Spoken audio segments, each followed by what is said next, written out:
Welcome to the Learning Pines YouTube. We hope this video helps.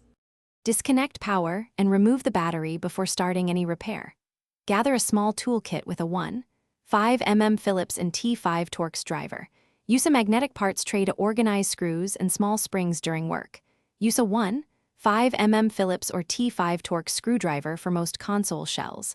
Work on an anti-static mat and ground yourself with a wrist strap. Keep a soft plastic pry tool for clips and adhesive removal. Work methodically so you do not lose tiny parts or damage cables. Identify whether the button failure is mechanical or electrical before replacing parts. First, visually inspect the switch area for dirt, debris, or crushed plastic.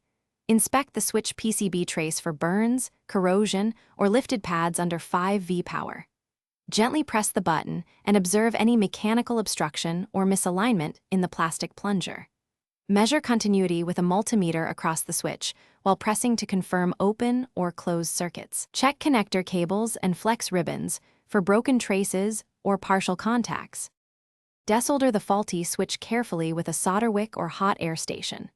Replace tactile switch with a 6x6 or matching footprint spare that fits the PCB pads.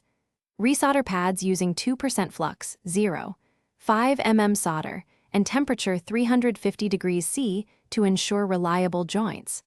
Clean flux residues with isopropyl alcohol and a soft brush to prevent corrosion. Reassemble the shell and reconnect battery or power cables securely before booting.